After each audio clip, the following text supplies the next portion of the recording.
दिल्ली में Semicon India का दूसरा दिन। प्रधानमंत्री ने गोलमेज सम्मेलन में लिया हिस्सा। दुनिया के विभिन्न देशों से आए सीईओ से किया संवाद। नीलांबर पीतांबर विश्वविद्यालय का दीक्षांत समारोह आज। राज्यपाल होंगे शामिल। दुमका में समारोह पूर्वक मना संताल परगना महाविद्यालय का 71वां स्थापना दिवस। मुख्यमंत्री ने कहा, देश के प्रमुख शहरों में होगा झारखंड भवन का निर्माण। खेल मंत्री ने रांची में शूटिंग रेंज का किया निरीक्षण। खिलाड़ियों को बेहतर सुविधाएं उपलब्ध कराने पर जोर। और प्रकृति पर्व कर्मा आज। बहनों ने भाइयों की सलामती के लिए रखा व्रत। अखरा सजे। राज्यपाल, मुख्यमंत्री और नेता प्रतिपक्ष समेत कई राजनेताओं ने दी शुभकामनाएं।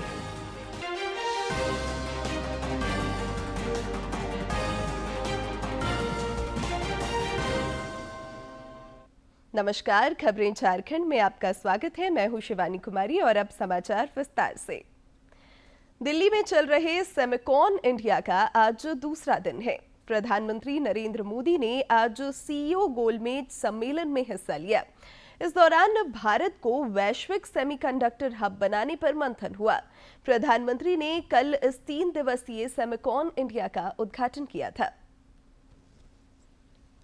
2025 का उद्घाटन बीते कल प्रधानमंत्री नरेंद्र मोदी ने किया और इस दौरान उन्होंने जो संबोधन दिया उसमें भी कई सारी महत्वपूर्ण बातें नजर आई। उन्होंने बताया कि किस तरीके से भारत सेमिकॉन इंडस्ट्री में लगातार अपनी अग्रसर भूमिका निभा रहा है और साथ ही भारत आगे और भविष्य में क्या कुछ तैयारियां हैं, किस तरीके की प्लानिंग है और किस तरीके से ये जीडीपी को फायदेमंद देगा।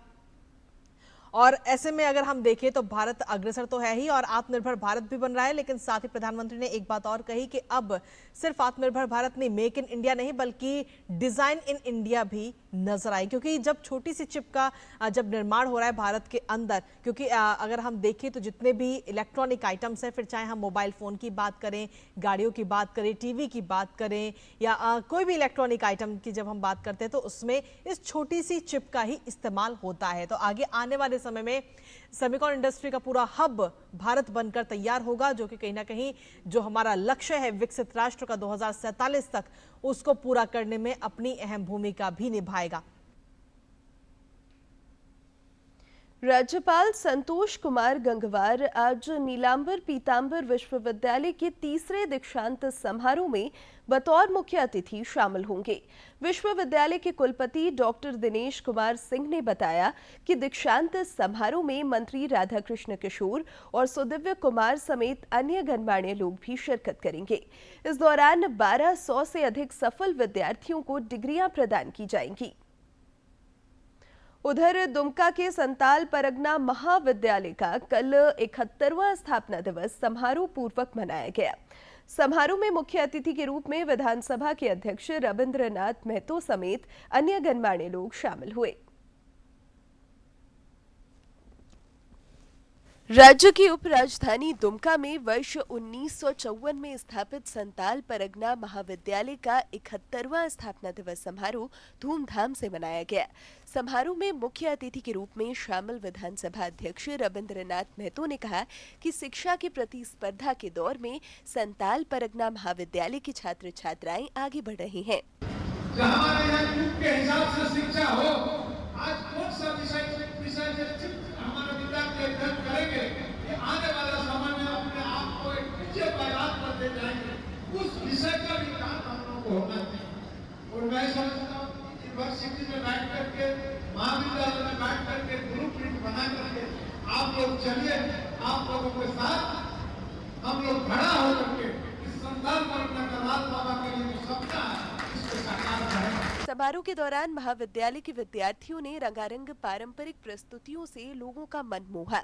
विशिष्ट अतिथि के रूप में शामिल जामा विधायक लुइस मरांडी ने कहा कि यहाँ के विद्यार्थियों को नए कोर्स की पढ़ाई के लिए बाहर नहीं जाना पड़े, इसके लिए सरकार प्रतिबद्ध है। शिक्षा नीति के हिसाब से हम लोग आपका कॉलेज कहाँ ठीक बैठता है, नहीं बैठता है, या कौन सा नॉर्म्स पूरा हो पा रहा है, नहीं हो पा रहा है, कौन सा सब्जेक्ट हम पढ़ा पा रहे हैं, नहीं पढ़ा पा रहे हैं, हम लोगों के माध्यम से हम लोगों के पास अगर आता है तो हम लोग भी आपके सहयोग में खड़े रहते हैं। समारोह में मुख्य रूप से पुड़ैयाहाट विधायक प्रदीप यादव, महेशपुर विधायक प्रोफेसर स्टीफन मरांडी समेत महाविद्यालय के प्राचार्य, सहायक शिक्षक समेत विद्यार्थी मौजूद रहे।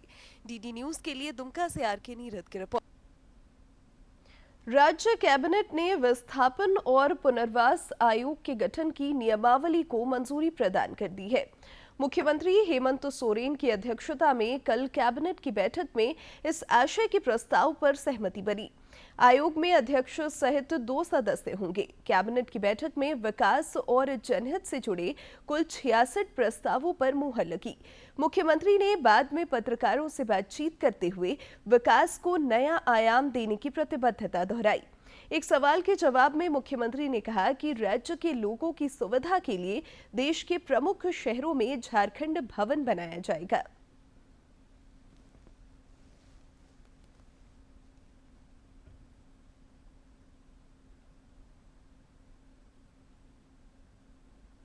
बहुत बड़ा चीज नहीं, ये सिर्फ बॉम्बे की बात नहीं है। जहाँ जहाँ हमारे लोग का विचरण है, अधिक से अधिक लोग झारखंड के जाते हैं, उन सब जगहों पर हम लोगों ने वहाँ की सरकारों से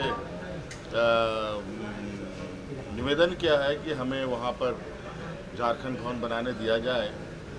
तो सिर्फ वहाँ ही नहीं बल्कि मुझे लगता है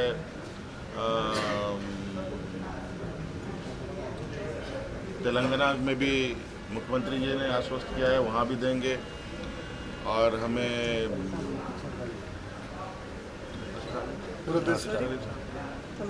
तमिलनाडु में भी हमें मिल चुका है जगह, बल्कि तमिलनाडु में तो एक और जगह भी हमें मिलनी है जहाँ स्वास्थ्य सेवा को लेकर के बड़े पैमाने पर लोग जाते हैं।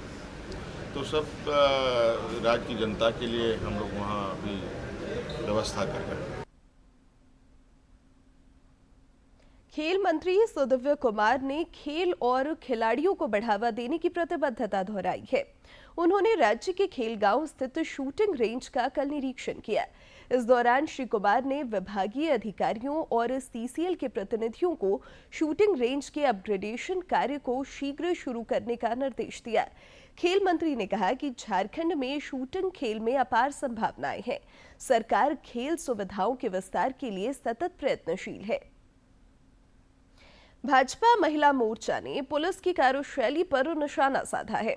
मोर्चा की अध्यक्ष आरती सिंह के नेतृत्व में एक प्रतिनिधि मंडल ने राज्यपाल संतोष कुमार गंगवार से मिलकर उन्हें कल एक ज्ञापन सौंपा। मोर्चा की अध्यक्ष ने बाद में कहा कि राजधानी में पार्टी के कार्यक्रम के दौरान महिला मोर्चा की कार्यकर्ताओं को पुलिस कर्मियों द्वारा रोके जाने की जानकारी राज्यपाल को दी गई है। निंदनीय है और इसी बात को लेकर के आज हम लोगों ने माननीय राज्यपाल जी के यहाँ मिलने के लिए आए और उनको अपने विषयों से अवगत कराया और उनके साथ हम लोगों ने मांग भी रखी कि ऐसा कार्रवाई इन पर कीजिए, उच्च स्तरीय जांच हो और उनको भी सजा मिले ताकि वो आगे आने वाले समय में फिर से इस तरह की घटना ना हो। राज्य के विभिन्न जिलों में कांग्रेस का संगठन सृजन अभियान जारी है।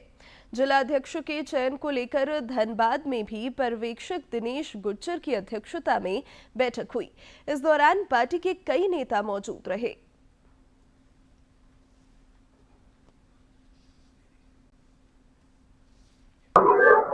2 तारीख से 8 तारीख तक यही धनबाद जिले में रहेंगे।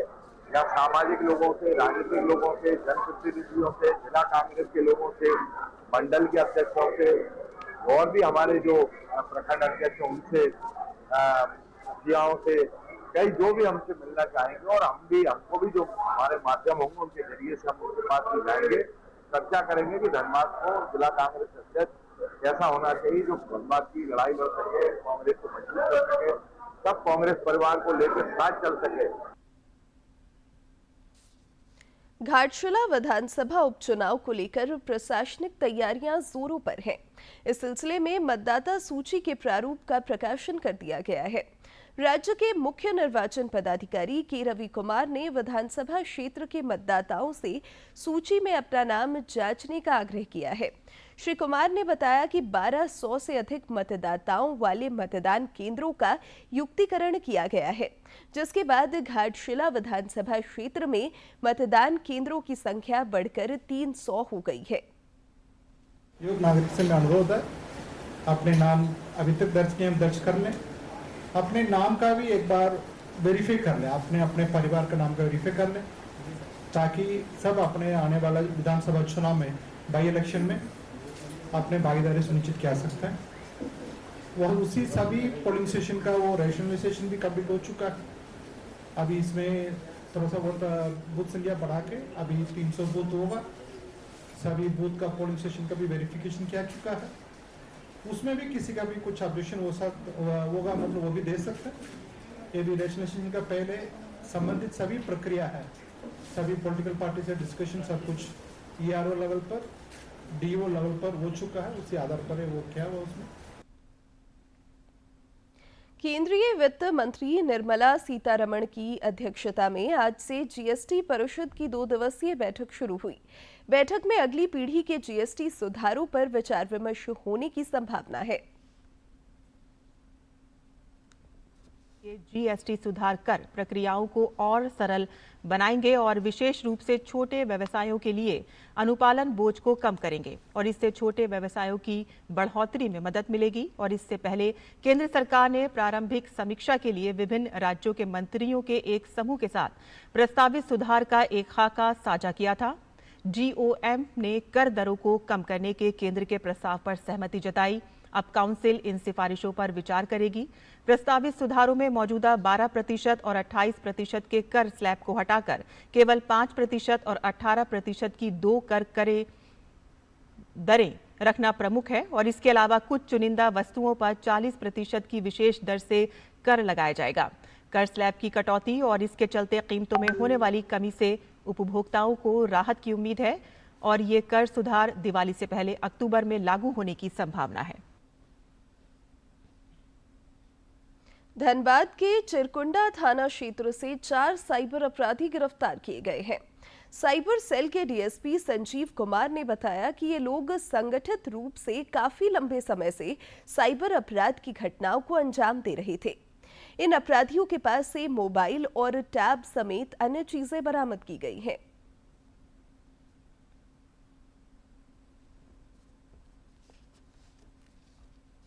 छापामारी के क्रम में साइबर अपराध करते हुए 4 अपराधियों को रंगे हाथ पकड़ा गया। उनके पास से जांच के क्रम में 8 मोबाइल बरामद हुआ तथा 1 टैब बरामद हुआ। उन सारे मोबाइलों का जब जांच पड़ताल किया गया, पोर्टल से मिलान किया गया, तो पाया गया कि इसमें पूर्व से भी साइबर अपराध से संबंधित बहुत सारे साक्ष्य उपलब्ध हैं। गिरिडीह के लोकाय नैनपुर थाना क्षेत्र से पुलिस ने अवैध शराब की बड़ी खेप को पकड़ा है। 2 वाहनों में शराब की यह खेप बिहार ले जाई जा रही थी। SDPO राजेंद्र प्रसाद ने बताया कि इस मामले में 2 तस्करों की भी गिरफ्तारी हुई है।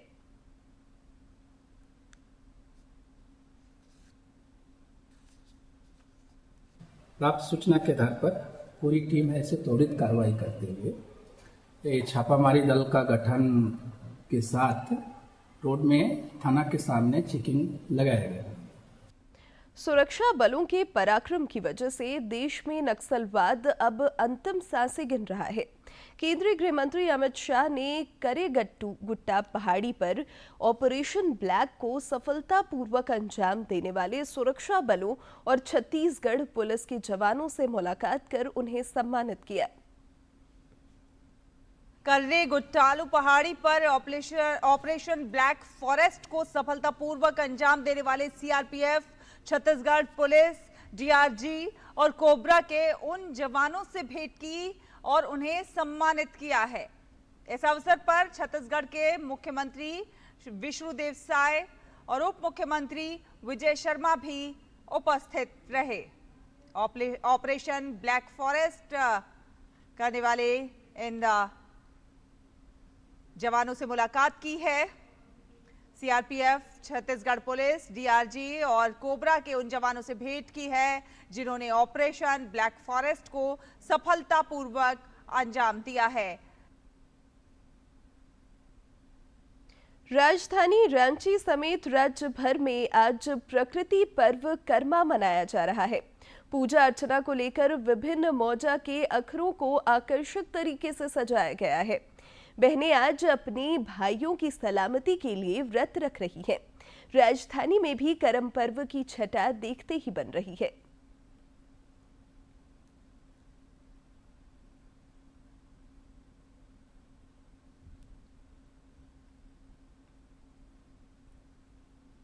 राज्यपाल संतोष कुमार गंगवार ने प्रदेशवासियों को प्रकृति पर्व कर्मा पूजा की हार्दिक शुभकामनाएं दी है।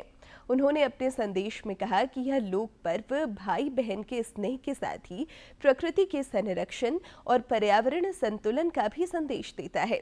श्री गंगवार ने इस पावन मौके पर सभी के जीवन में सुख समृद्धि की मंगल कामना भी की।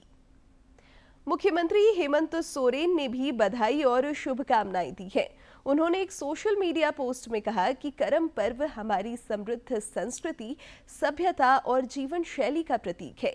यह पर्व भाई बहन के अटूट संबंध, सामाजिक समरसता तथा प्रकृति के प्रति आस्था और कृतज्ञता को दर्शाता है। उन्होंने इस पावन मौके पर लोगों से परंपराओं को सहेजने और समाज को सशक्त करने तथा पर्यावरण की रक्षा करने का आह्वान किया। नेता प्रतिपक्ष और भाजपा के प्रदेश अध्यक्ष बाबूलाल मरांडी ने भी देशवासियों को प्रकृति महापर्व कर्मा पूजा की शुभकामनाएं दी हैं। उन्होंने अपने संदेश में कहा कि कर्मा पूजा हमें पेड़ पौधों, जल जंगल और जमीन की रक्षा का संदेश देती है।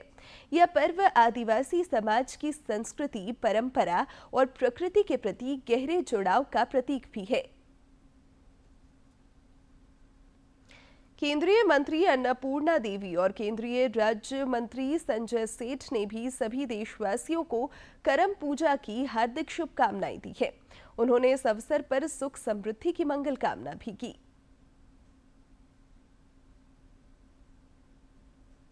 और करम पर्व की पूर्व संध्या पर कल रांची के मोराबादी स्थित दीक्षांत मंडप मांदिर की थाप और नगाड़ों की धुन से गूंज उठा। युवाओं की टोलियों ने नृत्य गीत के जरिए जनजातीय संस्कृति का अद्भुत नजारा पेश किया।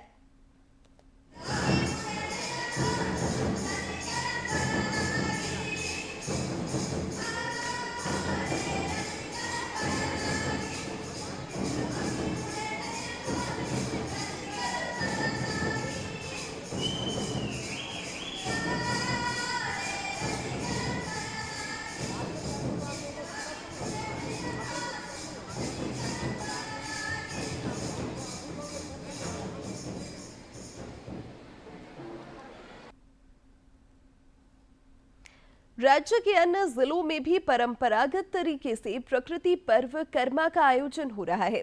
धनबाद के तोपचांची में भी करम महोत्सव का आयोजन हुआ, जिसमें कई गणमान्य लोग शामिल हुए।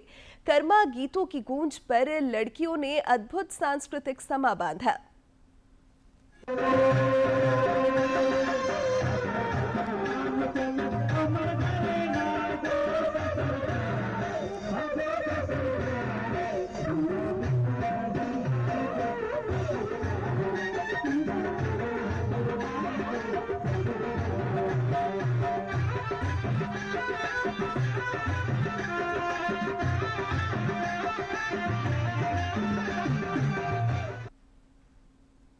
उधर कोडरमा के चंदवारा प्रखंड के बाराडीह मैदान में कर्मा महोत्सव का आयोजन किया जा रहा है। घटवार आदिवासी महासभा की ओर से आयोजित कर्मा महोत्सव में महिलाएं करम डाल की पूजा कर प्रकृति और अपने भाई की रक्षा के लिए वरदान मांग रही हैं।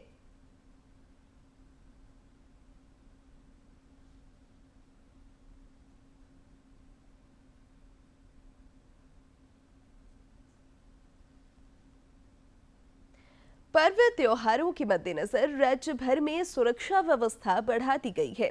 पुलिस महानिदेशक अनुराग गुप्ता ने कर्मा पूजा, ईद मिलादुल नबी और गणेश चतुर्थी पर विधि व्यवस्था बनाए रखने को लेकर पुलिस मुख्यालय में कल बैठक की।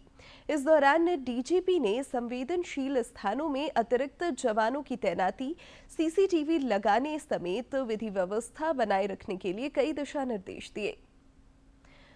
कोडरमा के मरकच्चो थाना क्षेत्र अंतर्गत बरियारडीह स्थित अलकतरा मिक्सर प्लांट में आग लगने से कल काफी देर अफरा तफरी का माहौल बना रहा। मिक्सर प्लांट में टैंकर से अलकतरा उतारा जा रहा था, जिसके लिए केमिकल मिक्स करने की प्रक्रिया अपनाई जा रही थी। इसी बीच अलकतरा और केमिकल के बीच आग की लपटें आ गईं और भयंकर आग लग गई। कड़ी मशक्कत के बाद अग्निशमन दस्ते ने आग पर काबू पाया।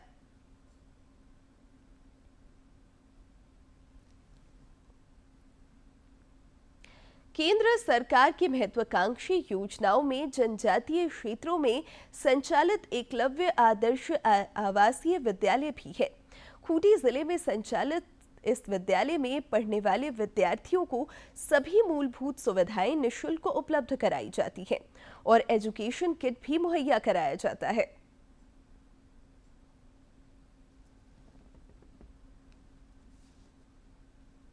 खूंटी के रेवा में संचालित एकलव्य आदर्श आवासीय विद्यालय की आधारशिला तत्कालीन जनजातीय मंत्री अर्जुन मुंडा ने रखी। विद्यालय भवन निर्माण का कार्य पूर्ण होते ही विद्यालय में शिक्षण कार्य प्रारंभ कर दिया गया। इस आवासीय विद्यालय में खूंटी, मुरहू, गुमला, सिमडेगा, लातेहार, रांची के विद्यार्थी अध्ययनरत हैं। यहाँ की पढ़ाई अच्छी चल रही है। अभी हमारा 1 महीना ही हुआ है और बहुत अच्छा पढ़ाई हो रहा है। हम बहुत कुछ सीख रहे हैं यहाँ आके। अब जब से ये एकलव्य मॉडल रेसिडेंशियल स्कूल विद्यालय खुला है उसका, फिर अब मैं इस स्कूल के लिए एग्ज़ाम लिख के आई हूँ इधर। यहाँ पे मुझे बहुत कुछ सीखने को मिल रहा है। इंग्लिश, हिंदी, बहुत सारे सब्जेक्ट को मिल रहा है सीखने के लिए। एकलव्य आदर्श आवासीय विद्यालय में सीबीएसई पैटर्न पर पढ़ाई होती है और आवासीय विद्यालय होने के कारण रहने, खाने और पढ़ाई का पूरा मौका मिलता है।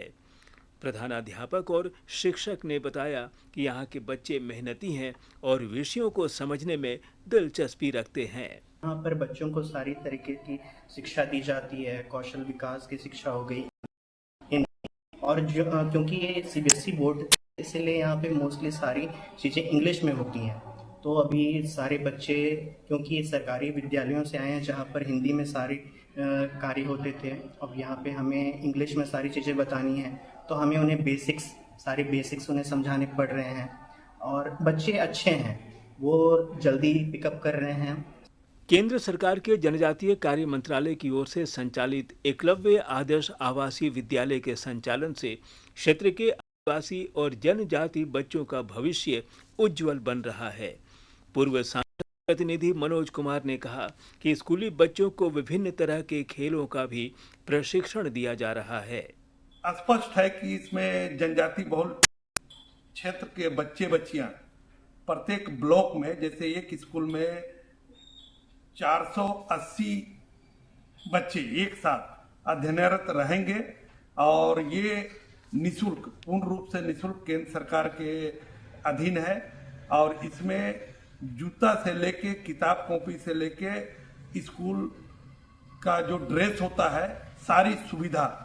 इसके अलावा इसमें खेल की भी अलग अलग प्रावधान है। वहीं जिला समाज कल्याण पदाधिकारी डॉक्टर प्रमोद राम और एकीकृत जनजातीय विकास अभिकरण के निदेशक आलोक शिकारी कच्छप ने कहा कि एकलव्य आदर्श आवासीय विद्यालय जनजातीय बच्चों की शिक्षा के लिए उपयुक्त शिक्षा का केंद्र बन गया है। भगवान बिरसा मुंडा का ही कर्मस्थली, जन्मस्थली है, तो हम लोगों को लग रहता है कि कहीं कम ध्यान दिया जाएगा, लेकिन खुट्टी में ज़्यादा ध्यान दिया जाएगा। कोई भी आएंगे तो खुट्टी को जरूर विजिट करेंगे, आएंगे, तो उस ख्याल से हम लोग उसको ध्यान देते हैं ताकि हम और जगह से अच्छा कर पाए। बहुत हर्ष की बात है कि भगवान बिरसा मुंडा जी के नाम से जो है इस योजना का नामांकन हुआ है और ये जो है इसका संदेश पूरे राज्य में और पूरे देश में जाएगा। केंद्र सरकार की ओर से संचालित एकलव्य आदर्श आवासीय विद्यालय से झारखंड जैसे राज्यों में काफी परिवर्तन आया है। सरकार के प्रयास से जनजातीय बच्चों को केवल पढ़ने का अवसर ही प्राप्त नहीं हो रहा, बल्कि इनका चारित्रिक, मानसिक और शारीरिक समेत सर्वांगीण विकास हो रहा है। डीडी न्यूज के लिए खूंटी से ज्योत्सना की रिपोर्ट। राज्य में फिलहाल मॉनसून गतिविधि सामान्य है। पिछले 24 घंटे के दौरान पश्चिमी सिंहभूम जिले के आनंदपुर में सर्वाधिक 55 मिलीमीटर बारिश रिकॉर्ड की गई। रांची समेत कुछ अन्य जिलों में भी अच्छी बारिश हुई। मौसम विज्ञान केंद्र ने 6 सितंबर तक राज्य के कई इलाकों में आंधी और वज्रपात को लेकर येलो अलर्ट जारी किया है। अब अंत में मुख्य समाचार एक बार फिर।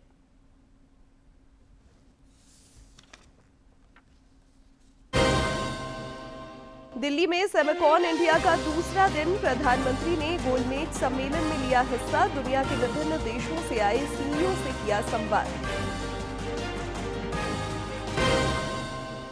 नीलांबर पीतांबर विश्वविद्यालय का दीक्षांत समारोह आज, राज्यपाल होंगे शामिल। दुमका में समारोह पूर्वक मना संताल परगना महाविद्यालय का 71वां स्थापना दिवस।